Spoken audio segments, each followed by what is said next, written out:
तो पहले जो कल हमने किया था कार्बोक्टाइन, आज हम नेक्स्ट करेंगे कार्बोनाइन।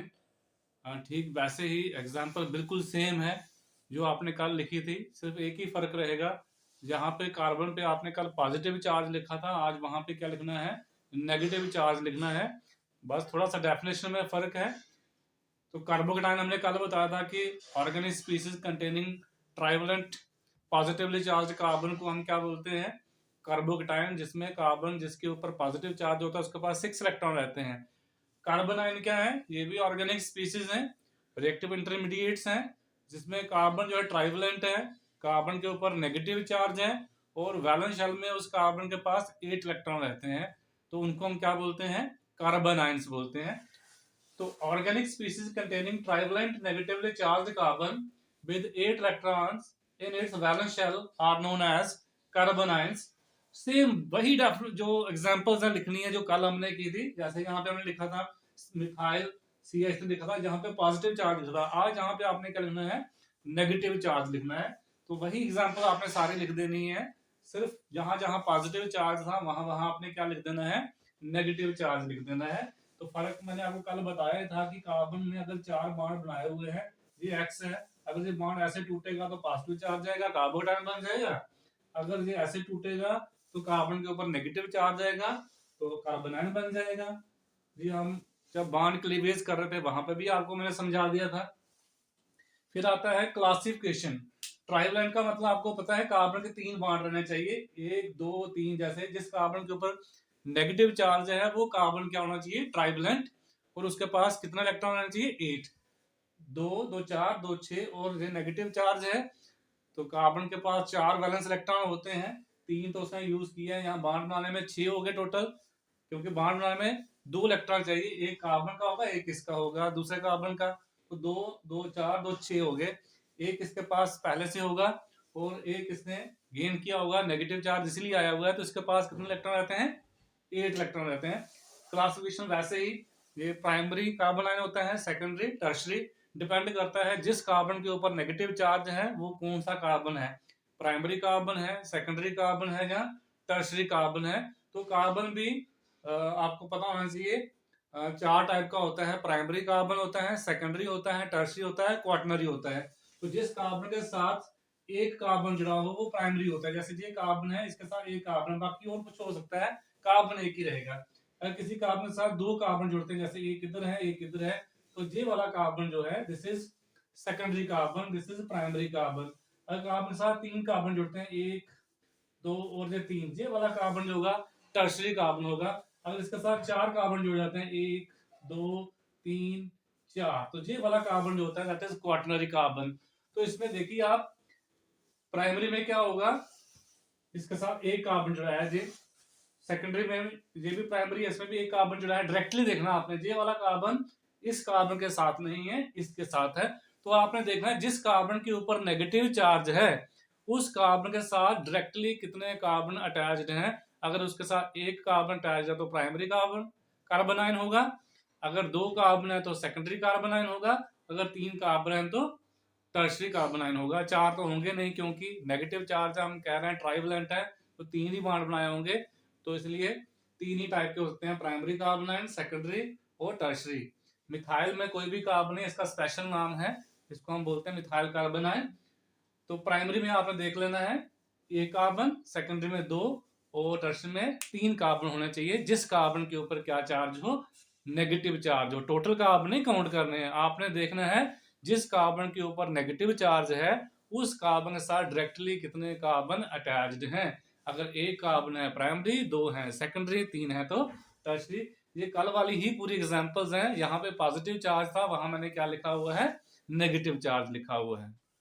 तो जैसे हमने कल कार्बोटाइन की शेप आपको बताई थी कि कार्बोटाइन की जो शेप होती है ट्राइगोनल प्लेनर होती है। जो पॉजिटिवली चार्ज कार्बन रहता है उसकी sp2 हाइब्रिडाइजेशन स्टेट होती है। सिमिलरली जो कार्बन आयन है इसमें जो नेगेटिवली चार्ज कार्बन होता है उसकी हाइब्रिडाइजेशन स्टेट कौन सी होती है, sp3 होती है। जैसे अमोनिया में आपने देखा होगा नाइट्रोजन की कौन सी स्टेट होती है, हाइब्रिडाइजेशन स्टेट कौन सी होती है, sp3। सिमिलरली कार्बन आयन में भी उतना ही इलेक्ट्रॉनिक स्ट्रक्चर है, तो यहाँ पे भी हमारे पास 4 पेयर्स ऑफ इलेक्ट्रॉन होंगे। तो जैसा स्ट्रक्चर अमोनिया का है वैसा ही स्ट्रक्चर किसका होगा, हमारे कार्बन आयंस का। तो कार्बन आयन में आपने बताना है जो नेगेटिवली चार्ज कार्बन है उसकी हाइब्रिडाइजेशन स्टेट कौन सी है, वो आपने लिखनी है sp3 है। और जब हाइब्रिडाइजेशन स्टेट sp3 होती है तो शेप होती है टेट्राहेड्रल, बशर्ते कि चारों क्या होना चाहिए, बाड होना चाहिए। पर जहां पे 3 बाड है, एक क्या है, पेयर होगा यहाँ पे इलेक्ट्रॉन का। तो जब एक पेयर हो इलेक्ट्रॉन का और 3 बाड हो, स्टेट कौन सी हो sp3, उस समय ज्योमेट्री क्या होती है, पिरामिडल शेप होती है। जैसे अमोनिया की शेप है वैसे ही इसकी शेप आपने लिख देनी है। तो यहाँ पे लिखी हुई है, ड्रा की है। यहाँ पे बच्चे कार्बन है, यहाँ पे हम लिखते नहीं, अंडरस्टूड होता है। यहाँ पे क्या है, कार्बन है जिसके ऊपर नेगेटिव चार्ज है।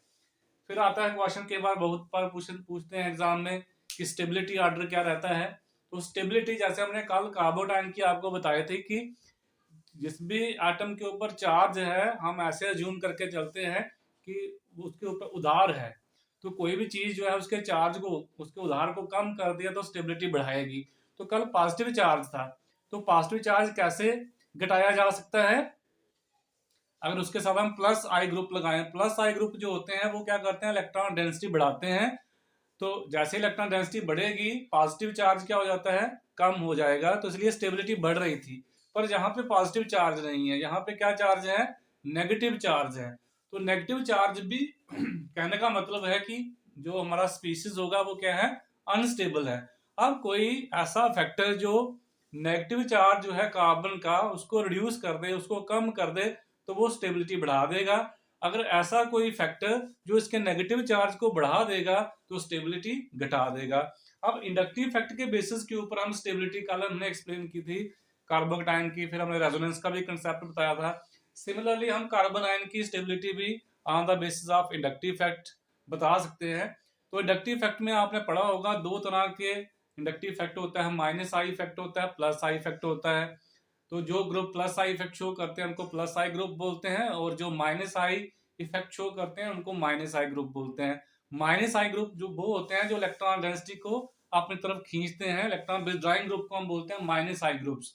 और जो इलेक्ट्रॉन डोनेटिंग ग्रुप होते हैं उनको हम बोलते हैं प्लस आई ग्रुप्स। तो अगर कार्बन आयन में कोई ऐसा ग्रुप जहां पे 1 2 3 बॉन्ड है, जहां पे 3 हम ग्रुप जोड़ सकते हैं, अगर कोई ऐसे ग्रुप लगे जो इलेक्ट्रॉन डोनेटिंग हो, इलेक्ट्रॉन देंगे, तो नेगेटिव चार्ज जो है इसकी डेंसिटी बढ़ेगी। जाने अगर जहां पे हम प्लस आई ग्रुप लगा दें, प्लस आई ग्रुप होते हैं इलेक्ट्रॉन डोनेटिंग, अगर वो लगा दें तो जहां पे नेगेटिव चार्ज बढ़ेगा स्टेबिलिटी कम हो जाएगी। जब भी चार्ज बढ़ेगा स्टेबिलिटी कम होती है।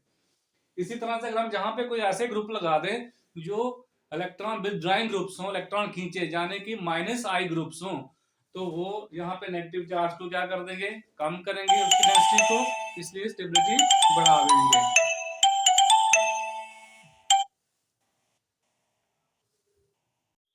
तो प्लस आई ग्रुप्स जितने ज्यादा होंगे उतनी कार्बन आयन की स्टेबिलिटी क्या हो जाएगी, कम होती जाएगी, क्योंकि प्लस आई ग्रुप जो है वो इलेक्ट्रॉन डेंसिटी को इंक्रीज करेंगे, यानी जो ऑलरेडी नेगेटिव चार्ज है वो और बढ़ता जाएगा।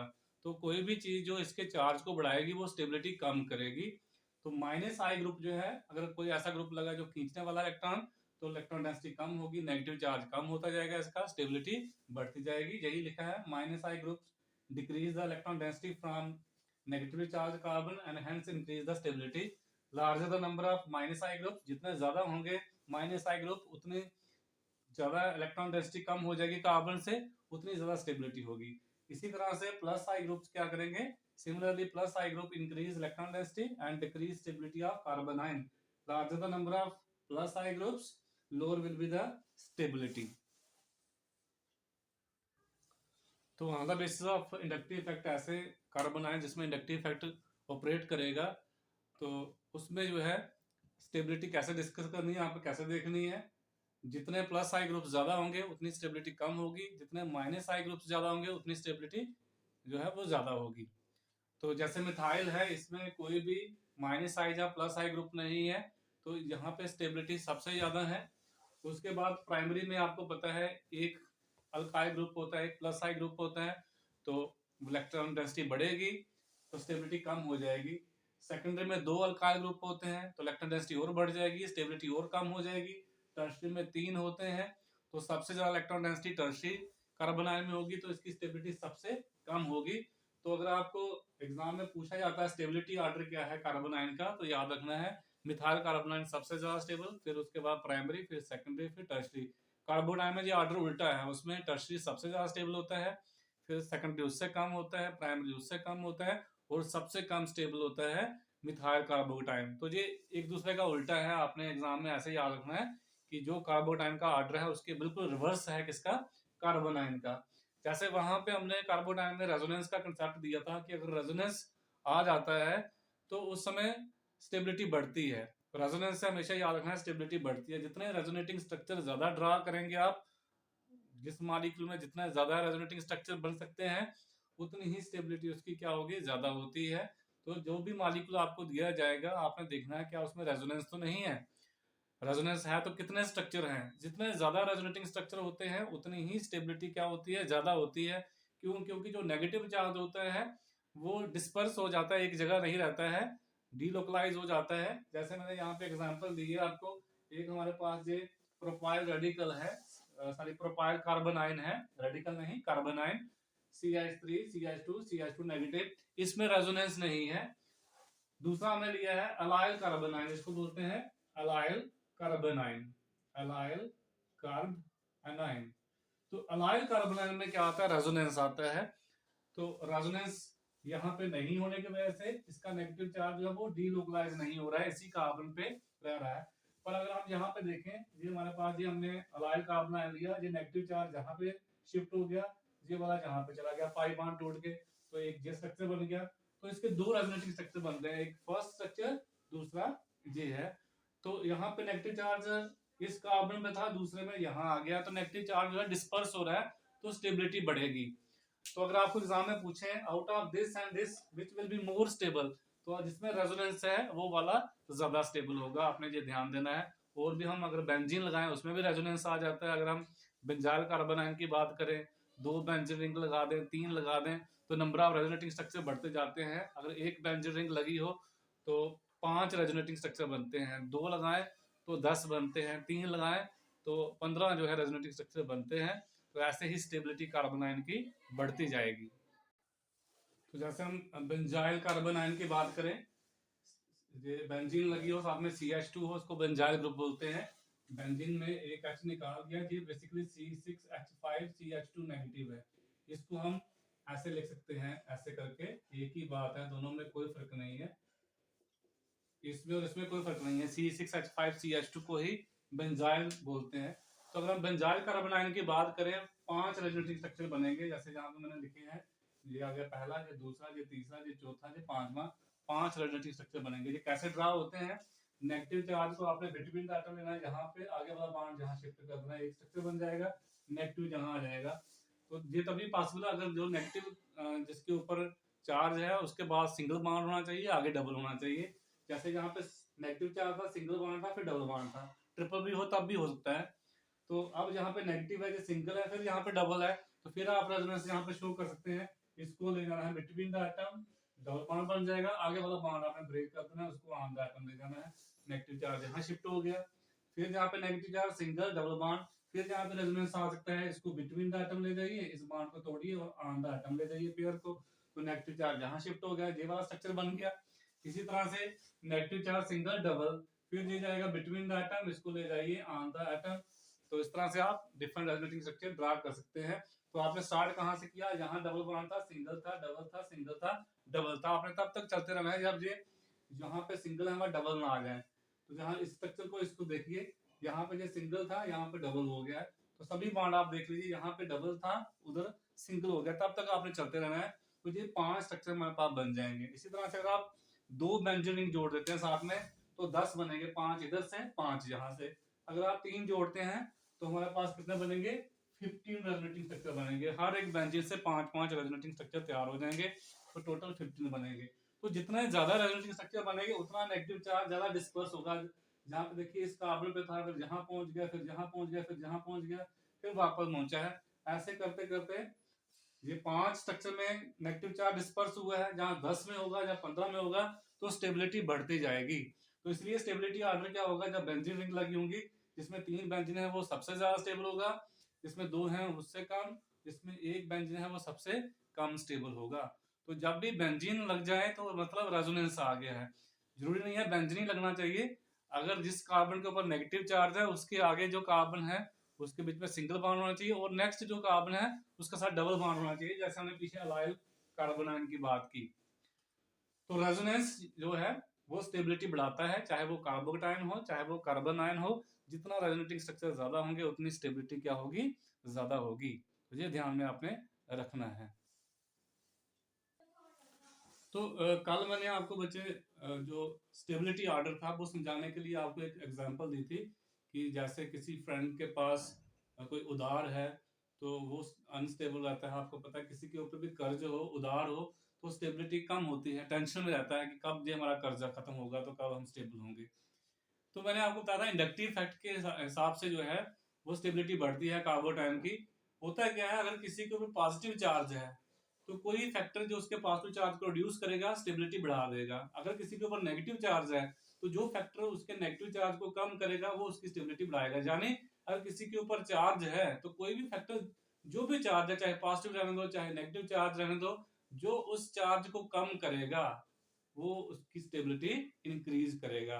तो दो इफेक्ट आपको लेके चलना है, एक इंडक्टिव, एक आपको लेके चलना है रेजोनेंस। आगे चल के आपको एक हाइपर कंजुगेशन इफेक्ट भी यूज करना पड़ेगा। तो कल भी मैंने आपको बताया था, आपको मैंने भेजा भी था कि हाइपर कंजुगेशन इफेक्ट क्या होता है, आपने पढ़ा भी होगा। तो इंडक्टिव इफेक्ट को आपने ऐसे लेके चलना है जैसे कल मैंने आपको बताया था कि कोई कोई भी है जिसके ऊपर कोई कर्ज है, तो अगर उसके फ्रेंड उसको बोलते हैं भाई तू क्यों टेंशन में है, वो कहता है यार मैंने किसी का उधार देना है, 10,000 रुपया देना है, वो मुझसे मांग रहा है, तो इसलिए मेरे पास तो पैसा है नहीं, तो इसलिए मैं टेंशन में हूँ। तो उसके दोस्त क्या बोलते हैं, कोई बात नहीं, तो घबरा मत। एक फ्रेंड उसका बोलता है तो घबरा मत, हम जब वो मांगेगा तो हम आपको दे देंगे। तो थोड़ा सा इंसान रिलैक्स हो जाता है। अगर ऐसे उसके दो दोस्त हैं वो उसको सपोर्ट करते हैं, कोई बात नहीं हम देंगे। अगर तीन है, तीनों बोलते हैं, तो जितने ज्यादा दोस्त उसके बोलेंगे उसको सपोर्ट करेंगे उतना वो रिलैक्स ज्यादा होगा, उतनी स्टेबिलिटी उसकी ज्यादा बढ़ेगी। इसी तरह से फिर रेजोनेंस का कंसेप्ट आता है। जो इंडक्टिव है उसमें वो सिर्फ बोल रहे हैं जब वो मांगेगा तो हम देंगे, दे नहीं रहे हैं पैसा वो उसको, सिर्फ उसको सपोर्ट कर रहे हैं। जब वो मांगेगा, जब उसको जरूरत होगी तो हम दे देंगे। उतना भी कोई कह दे तो स्टेबिलिटी बहुत ज्यादा बढ़ती है। रेजोनेंस में क्या है, कहते हैं भाई कि क्यों टेंशन में, कहते हैं यार वो 10,000 रुपया मेरे से मांग रहा है, मेरे पास है नहीं, मैंने उसको उधार देना था तो इसलिए मैं टेंशन में हूँ। तो दोस्त क्या करता है, अपने जेब से 10,000 रुपया निकालता है, उसको देता है, जे ले, उसको दे के आ। एक था जिसमें सिर्फ बोल रहे थे, दूसरा फैक्टर है जिसमें वो दे रहे हैं, वो सीधा पैसा उठा के दे रहे हैं, जा उसको दे के आ। तो उस केस में उसकी स्टेबिलिटी ज्यादा बढ़ जाएगी। अब एक साल तक तो वो दोस्त मांगेगा नहीं।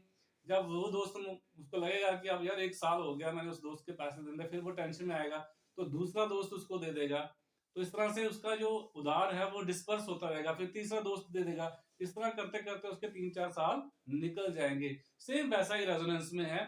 जितना ज्यादा रेजोनेंस स्ट्रक्चर मतलब जितना ज्यादा देने वाले ग्रुप हैं इलेक्ट्रॉन, रेजोनेंस में इलेक्ट्रॉन दे रहे हैं, ऐसे मॉरली बोल नहीं रहे हैं कि हम देंगे। तो ये फर्क है दोनों में। तो रेजोनेंस में इसलिए स्टेबिलिटी क्या होती है, ज्यादा बढ़ती है as compare to inductive fact. Next अब हम करने जा रहे हैं free radicals. Free radical same वैसे ही करना जैसे कार्बोटाइन किया, कार्बन आयन किया, वैसा ही एग्जांपल सेम रहेंगी। सिर्फ जहां पे हमने कार्बोटाइन में पॉजिटिव चार्ज लिखा था, कार्बन आयन में नेगेटिव चार्ज लिखा था, उस कार्बन के ऊपर आपने डॉट लिखते जाना है, जानी उसके पास क्या है, अनपेयर्ड इलेक्ट्रॉन। एग्जांपल सारी आपने सेम लिखनी है। तो एग्जांपल की आपने फिक्र नहीं करनी है, एक बार कार्बोटाइन में आपने याद कर ली, वही एग्जांपल्स आप कॉपी पेस्ट करते जाइए, सिर्फ चार्ज चेंज करते जाइए। कार्बोटाइन में पॉजिटिव चार्ज, कार्बन आयन में नेगेटिव चार्ज। फ्री रेडिकल में कोई चार्ज नहीं है, सिर्फ डॉट लिखना है। वो डॉट क्या होता है, अनपेयर्ड इलेक्ट्रॉन यानी सिंगल इलेक्ट्रॉन। तो चलिए पहले डेफिनेशन कर लेते हैं, व्हाट आर फ्री रेडिकल्स। तो फ्री रेडिकल्स क्या है, chemical species containing unpaired electron या ऑड इलेक्ट्रॉन कह सकते हैं। किसी के पास भी अगर ऑड इलेक्ट्रॉन होंगे 3, 5, 7, तो नेचुरली एक तो इलेक्ट्रॉन होगा वो तो अनपेयर्ड ही रहेगा। अगर इवन इलेक्ट्रॉन है किसी के पास तो जरूरी नहीं है सारे पेयर्ड हों, तब भी अनपेयर्ड हो सकते हैं। पर हम फ्री रेडिकल किसको बोलेंगे, जिसमें ऑड इलेक्ट्रॉन्स होंगे 3, 5, 7, यानी उसके पास अनपेयर्ड इलेक्ट्रॉन रहेगा, तो उनको हम क्या बोलते हैं, फ्री रेडिकल। जैसे क्लोरीन रेडिकल है Cl dot Br dot. Radical में क्या लिखा जाता है, एटम के ऊपर डार्ट लिखा जाता है। ये डार्ट कौन सा होता है? जो अनपेयर्ड इलेक्ट्रॉन होता है। इसी तरह CH3 dart, CH3 CH2 dart etcetera. अब कार्बन फ्री रेडिकल क्या होते हैं? इनको भी हम सिंपली फ्री रेडिकल बोल सकते हैं। कार्बन फ्री रेडिकल क्या है? जिसमें कार्बन के ऊपर अनपेयर्ड इलेक्ट्रॉन होगा। तो organic species containing trivalent carbon with unpaired electron, या ऑड इलेक्ट्रॉन कहते हैं, जहां 7 electrons in its valence shell are known as carbon free radicals. तो एग्जांपल वही मैंने आपको बोला जो आपने पहले लिखी है कार्बोकेटायन में, कार्बन आयन में, वही लिखनी है। सिर्फ जहां जहां चार्ज लिखा था पॉजिटिव नेगेटिव, वहां क्या लिखते जाना आपने? डॉट डॉट लिखते जाना है। क्लासिफिकेशन भी वैसे ही है। Methyl free radical CH3 dot, primary free radical जिसमें डॉट वाला कार्बन उसके साथ एक कार्बन रहना चाहिए डायरेक्टली, तो ये आ गया CH3 CH2 डॉट। सेकेंडरी में जिस कार्बन के ऊपर डॉट है उसके साथ दो कार्बन रहने चाहिए, जैसे ये लिखा हुआ है CH3 C डॉट CH3, तो इस कार्बन के साथ दो कार्बन है, एक ये है एक ये है। जरूरी नहीं है हमने CH3 इधर लिखना है, आप CH3 इधर भी लिख सकते हैं, H आप नीचे भी लिख सकते हैं ऐसे करके, तब भी वही बात है। आप सिंपली H इसके साथ ऐसे भी लिख सकते हैं, तब भी एक ही चीज है, ये अलग अलग चीज नहीं है, एक ही केमिकल होता है। तो इसमें आपने घबराना नहीं है। CH3 CH डॉट CH3, तो ये सेकेंडरी रेडिकल है। CH3 CH2 C dot CH3, ये भी क्या है? सेकेंडरी रेडिकल है। फिर आता है टर्शरी। टर्शरी में क्या होंगे? 3 कार्बन जुड़े होंगे जिस कार्बन के ऊपर डॉट लिखा होगा। तो टर्शरी रेडिकल में जैसे कार्बन लिखा हुआ है, इस पे डॉट लिखा है, इसके साथ कितने कार्बन है? 3 कार्बन है। CH3 CH3 CH3, कोई भी आप एग्जांपल बना लीजिए जिस कार्बन के ऊपर डॉट लिखना है उसके साथ 3 कार्बन जोड़ना है। आगे चाहे चेन आप जितनी मर्जी लंबी कर दीजिए, जैसे मैंने लिखा है CH3 CH2, आप CH2 और भी जोड़ सकते थे, CH3 CH2 CH2 CH2 जितने मर्जी आप जोड़ लीजिए। C डॉट, इधर CH3 इधर CH3, इधर भी आप CH3 CH2 CH2 कुछ भी जोड़ सकते हैं। सिर्फ आपने इस कार्बन के साथ 3 कार्बन, 1 2 3, इसके साथ आगे जितने मर्जी जोड़ दीजिए आप। ये भी क्या है? टर्शरी कार्बन आयन है। ये भी टर्शरी है, ये भी क्या है? टर्शरी है। इसके अलावा बेंजीन भी हो सकती है, जैसे बेंजाइल फ्री रेडिकल है, वो प्राइमरी में आ जाएगा। वो जैसे ये है बेंजीन लिख लीजिए, तो यहाँ पे CH2 डॉट, ये बेंजाइल फ्री रेडिकल हो गया। आप एक H निकाल के दूसरा भी बेंजीन लगा सकते हैं, 2 बेंजीन लगा सकते हैं, जैसे पहले हमने कार्बन आयन में किया। C, यहाँ पे एक बेंजीन और जोड़ दी, यहाँ पे H रहने दिया, ये भी फ्री रेडिकल है। आप 3 भी जोड़ सकते हैं।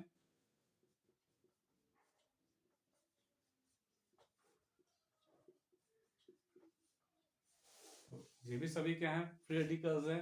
फर्क क्या है इसमें? अल्काइल ग्रुप्स हैं, इसमें फिनाइल ग्रुप है। C6H5 को हम क्या बोलते हैं? फिनाइल। तो इसमें एक फिनाइल है, 2 फिनाइल है, 3 फिनाइल है। एज इसको पूरा को हम बेंजीन रिंग भी बोलते हैं। बेंजीन और फिनाइल में एक ही फर्क है, बेंजीन में C6H6 होते हैं और फिनाइल में C6H5। Then stability order.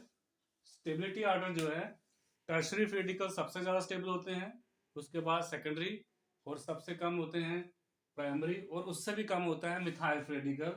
अब यहाँ पे ना तो इंडक्टिव इफेक्ट लगेगा, ना यहाँ पे आपके पास जो है माइनस आई और प्लस आई ग्रुप का रोल आएगा यहाँ पे, जिसको हम इंडक्टिव इफेक्ट में देखते हैं। यहाँ पे हमने किसके बेसिस के ऊपर एक्सप्लेन करना है, क्योंकि यहाँ चार्ज तो है नहीं कि कोई चार्ज बढ़ाएगा या चार्ज घटाएगा। यहाँ पे क्या है? अनपेयर इलेक्ट्रॉन है, तो यहाँ पे रोल आएगा किसका? हाइपर कंजुगेशन का। तो हाइपर कंजुगेशन में हम देखते हैं कितने स्ट्रक्चर बनते हैं, हाइपर कंजुगेटेड स्ट्रक्चर कितने बनते हैं, वो हमें पता चलते हैं on the basis of alpha hydrogen कितने हैं। तो अल्फा हाइड्रोजन क्या होता है? यहाँ पे डॉट लगा है कार्बन सा, उसका नेक्स्ट कार्बन जो होता है वो अल्फा कार्बन होता है। जैसे ये अल्फा कार्बन है, ये भी अल्फा कार्बन है, ये भी अल्फा कार्बन है। जो इसके साथ हाइड्रोजन है उनको अल्फा हाइड्रोजन बोलते हैं। जितने अल्फा हाइड्रोजन हो उतने हाइपर कंजुगेटिव स्ट्रक्चर बनते हैं। तो इसमें बनेंगे 9, इसमें बनेंगे 6, इसमें बनेंगे 3, इसमें कोई नहीं बनेगा। तो जितने ज्यादा हाइपर कंजुगेटिव स्ट्रक्चर बनेंगे उतनी स्टेबिलिटी ज्यादा रहेगी। तो इसलिए टर्शरी, टर्शरी को हम 3 डिग्री लिखते हैं, सेकेंडरी को 2 डिग्री, इसको 1 डिग्री। तो tertiary will be more stable then secondary, secondary will be more stable then primary, and primary radical will be more stable then methyl radical. अगर बेंजीन रिंग लगा दी जाए तो यहाँ पे रेजोनेंस का कंसेप्ट आ जाएगा। तो अगेन जितने रेजोनेटिंग स्ट्रक्चर ज्यादा बनेंगे उतनी स्टेबिलिटी ज्यादा होगी। इसमें 15 स्ट्रक्चर बनेंगे, इसमें बनेंगे 10, इसमें बनेंगे 5। तो सबसे ज्यादा इसमें बन रहे हैं, इसलिए ये सबसे ज्यादा फ्री रेडिकल स्टेबल होगा, फिर ये उससे कम, ये उससे कम। और दोनों में फैक्टर अलग अलग है। इसमें हाइपर कंजुगेशन देखनी है आपने जब अल्काइल ग्रुप लगे होंगे, और जहां पे आपने रेजोनेंस का कंसेप्ट लेना है, दोनों ही केस में स्टेबिलिटी बढ़ेगी। तो जितने ज्यादा हाइपर कंजुगेटिव स्ट्रक्चर बनेंगे उतनी स्टेबिलिटी फ्री रेडिकल की ज्यादा होगी अगर अल्काइल ग्रुप अटैच्ड है। अगर बेंजीन रिंग लगी हुई है तब आपने देखना है जितने रेजोनेटिंग स्ट्रक्चर ज्यादा बनेंगे उतनी फ्री रेडिकल की स्टेबिलिटी ज्यादा होगी। तो यहाँ पे मैंने आपको बता दिया है, ड्रा नहीं करने हैं स्ट्रक्चर। यहाँ पे आपको पता होना चाहिए एक बेंजीन से 5 स्ट्रक्चर ड्रा होते हैं, तो यहाँ पे 3 है, यहाँ पे बन जाएंगे 15, यहाँ पे 2 है 10 स्ट्रक्चर, यहाँ पे 1 बेंजीनिक है तो 5 स्ट्रक्चर सबसे ज्यादा इसी में है, तो इसकी स्टेबिलिटी सबसे ज्यादा होगी। नेक्स्ट है स्ट्रक्चर ऑफ फ्री रेडिकल्स। तो स्ट्रक्चर फ्री रेडिकल का जैसा कार्बोकेटाइन का स्ट्रक्चर है वैसा ही है। कार्बोकेटाइन में भी कार्बन क्या था, sp2 हाइब्रिडाइज्ड था। फ्री रेडिकल में भी कार्बन की कौन सी हाइब्रिडाइजेशन स्टेट है, sp2। वहां पे भी एक p ऑर्बिटल अनहाइब्रिड था, ये जो है p ऑर्बिटल अनहाइब्रिड है। बाकी 3 जो बाण बने हुए हैं ये हाइब्रिड ऑर्बिटल से बने होंगे। तो 3 वाला कौन सा होता है, sp2। तो यहाँ पे भी sp2 हाइब्रिडाइजेशन स्टेट है कार्बन की, जिस कार्बन के ऊपर अनपेयर्ड इलेक्ट्रॉन है। तो जब sp2 हाइब्रिडेशन स्टेट होती है जनरली स्ट्रक्चर कौन सा होता है, आपको पता होना चाहिए ट्राइगोनल प्लेनर स्ट्रक्चर होता है। तो जैसे कार्बोडाइन का स्ट्रक्चर ट्राइगोनल प्लेनर है वैसा ही कार्बन फ्री रेडिकल का स्ट्रक्चर भी ट्राइगोनल प्लेनर है। बट ये याद रखना है अगर ब्रिज्ड फ्री रेडिकल्स हैं, जहाँ हमारे पास ये CF3 फ्री रेडिकल है जिसमें फ्लोरीन जो है इसकी इलेक्ट्रॉन बहुत ज्यादा हाई है, -I ग्रुप है, इस केस में इसका जो स्ट्रक्चर है फ्री रेडिकल का ये पिरामिडल शेप एक्वायर कर लेता है, क्योंकि पिरामिडल शेप और जो ट्राइगोनल प्लेनर शेप है उसके बीच में एनर्जी का डिफरेंस बहुत कम रहता है।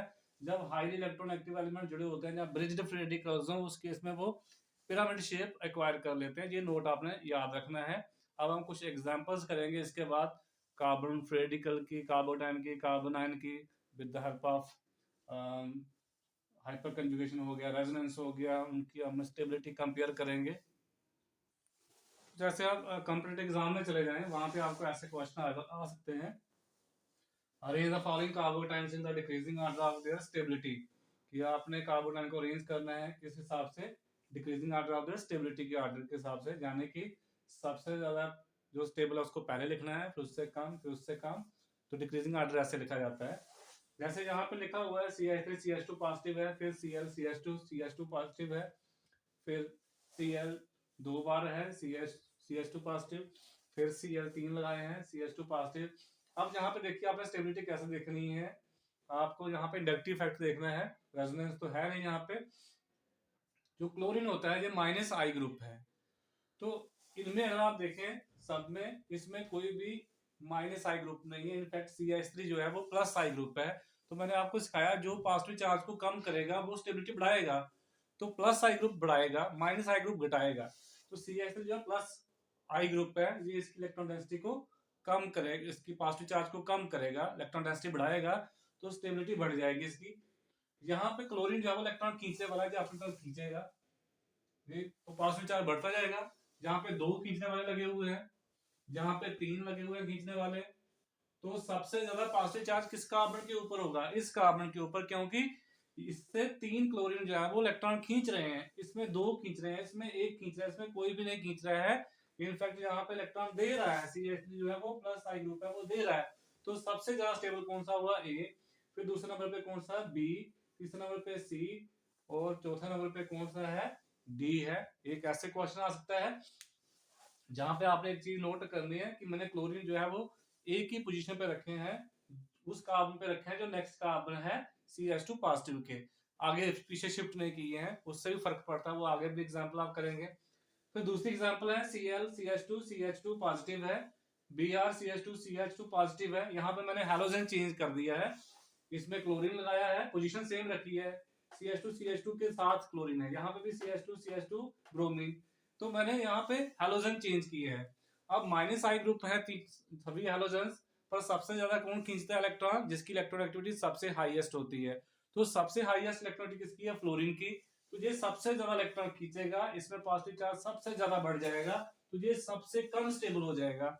अब इलेक्ट्रॉन एक्टिविटी के हिसाब से आयोडीन की इलेक्ट्रॉन सबसे कम है, तो ये खींच तो रहा है पर उतनी ज्यादा ताकत से नहीं खींचेगा, तो इसमें पॉजिटिव चार्ज कम होगा पर ज्यादा कम नहीं होगा, इसलिए सबसे ज्यादा स्टेबल रहेगा D वाला।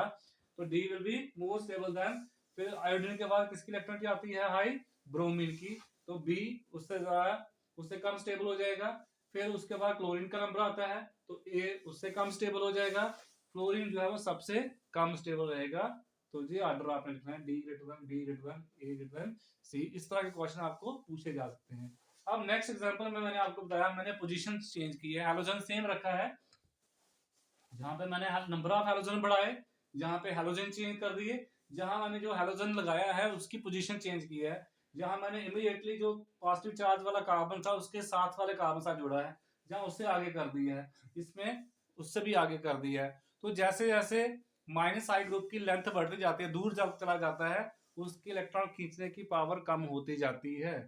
तो जहां सबसे पास था, जिस सबसे ज्यादा इलेक्ट्रॉन खींचेगा तो इसमें पॉजिटिव चार्ज ज्यादा है तो इसकी स्टेबिलिटी सबसे कम होगी। जहां थोड़ा दूर चला गया है तो उतनी दूर से एक इलेक्ट्रॉन खींच नहीं पाएगा जितनी दूर से पहले, जितनी ताकत से पहले खींच रहा था। इसमें और भी दूर चला गया है तो इसमें सबसे कम इलेक्ट्रॉन खींच पाएगा, तो इसमें पॉजिटिव चार्ज जो है उतना रिड्यूस, उतना पॉजिटिव चार्ज नहीं बढ़ेगा सारी।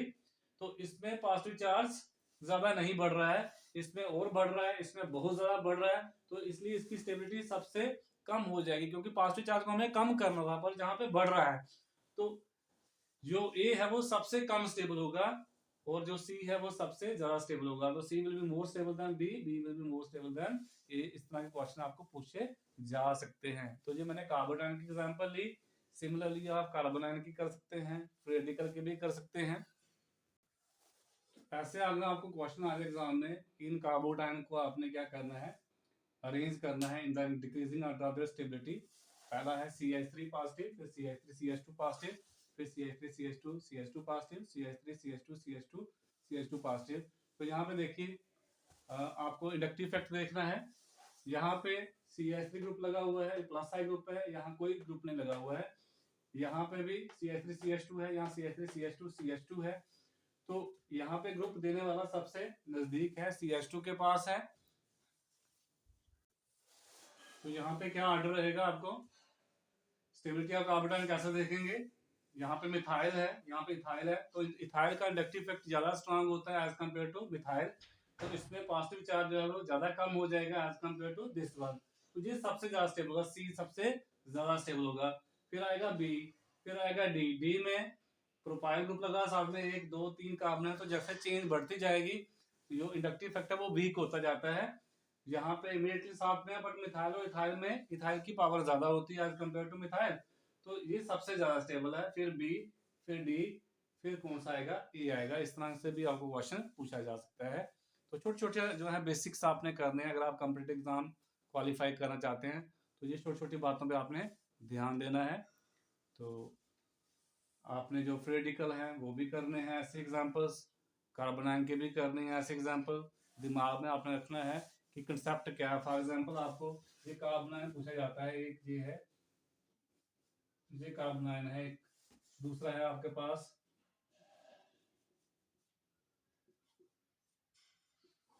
ये, दो कार्बन आयन आपको पूछा था कौन सा ज्यादा स्टेबल है इसमें से, विच इज मोर स्टेबल। तो कार्बन आयन में आपने देखना है नेगेटिव चार्ज को जो कम करेगा वो स्टेबलाइज करेगा।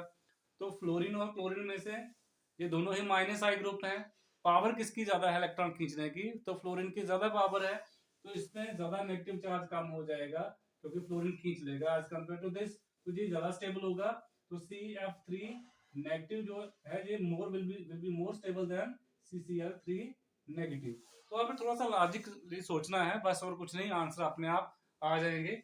आपको ऐसे पूछ लिया जाता है CH3 CH2 CH2 negative, CH2 double bond CH CH2 negative, दोनों ही कार्बन आयन है, बताइए कौन सा ज्यादा स्टेबल है। तो इसमें रेजोनेंस नहीं है, इसमें रेजोनेंस है। जब भी नेगेटिव चार्ज होगा सिंगल बॉन्ड होगा, आगे डबल बॉन्ड होगा, हमेशा रेजोनेंस आएगा, तो इसमें रेजोनेंस है, इसमें रेजोनेंस नहीं है, तो this will be more stable then this one. तो इस तरह के क्वेश्चन आपको आने चाहिए। तो आज के लिए इतना ही, थैंक यू, एंजॉय कीजिए। और मैंने कल भी आपको बोला था वीडियो देखने के बाद आपने मुझे ज़रूर बताना है कि आपको वो रेजोनेटिंग स्ट्रक्चर ड्रा करना आते हैं या नहीं है। पर अभी तक किसी बच्चे ने कोई मैसेज नहीं किया, या तो सारा ही समझ आ गया है या बिल्कुल ही समझ नहीं आया है, ये दो पॉसिबिलिटीज़ हैं। तो प्लीज़ आप इसको गो थ्रू कीजिए, जहाँ पर भी आपको कोई डाउट आता है आप मेरे साथ मेरे व्हाट्सएप नंबर पे इंडिविजुअली जो है ज़रूर शेयर कर सकते हैं। आप ग्रुप में भी डाल सकते हैं, सर हमें ये वाली बात जो है या ये वाला कंसेप्ट जो है वो समझ नहीं आया है। तो क्योंकि ये बहुत ही इंपॉर्टेंट टॉपिक्स हैं, कार्बोटाइन, कार्बोनाइन, रेडिकल। आगे जाके हमने बहुत सारी चीज़ें इसी के बेसिस के ऊपर एक्सप्लेन करनी है। आपने ऑलरेडी टाइप्स ऑफ ऑर्गेनाइजेशन में स्टडी कर लिया होगा, वहाँ पे आपने देखा होगा स्टेबिलिटी ऑफ जो कार्बोटाइन के बेसिस के ऊपर ही आपने वहाँ पे जो मार्कोनी का रूल था वो पढ़ा होगा। जब तक आपको इनकी स्टेबिलिटी नहीं पता चलेगी तब तक आप मार्कोनी का रूल जो है या सैजेफ रूल जो है वो एक्सप्लेन नहीं कर पाएंगे, समझ नहीं पाएंगे। तो मार्कोनी का रूल और जो सैजेफ रूल है तभी आपको समझ आएंगे जब आपको स्टेबिलिटी का कंसेप्ट पता है, कार्बोटाइन की स्टेबिलिटी का, कार्बोनाइन की स्टेबिलिटी का, फ्री रेडिकल की स्टेबिलिटी का, और आपको हाइपर कंजुगेशन इफेक्ट का पता है। क्योंकि जो अल्कीन बनती हैं सैजेफ रूल में उनकी स्टेबिलिटी हम हाइपर कंजुगेटिव स्ट्रक्चर के बेसिस के ऊपर ही देखते हैं कि कौन सी अल्कीन ज़्यादा स्टेबल है। जिस अल्कीन में ज़्यादा हाइपर कंजुगेटिव स्ट्रक्चर बनते हैं वो ज़्यादा स्टेबल होती है। तो ये चीज़ें आप बहुत ही इंपॉर्टेंट है, इनको आपने इग्नोर नहीं करना है। यहाँ पे आपको कोई डाउट रहेगा आपने ज़रूर पूछना है। थैंक यू बच्चे।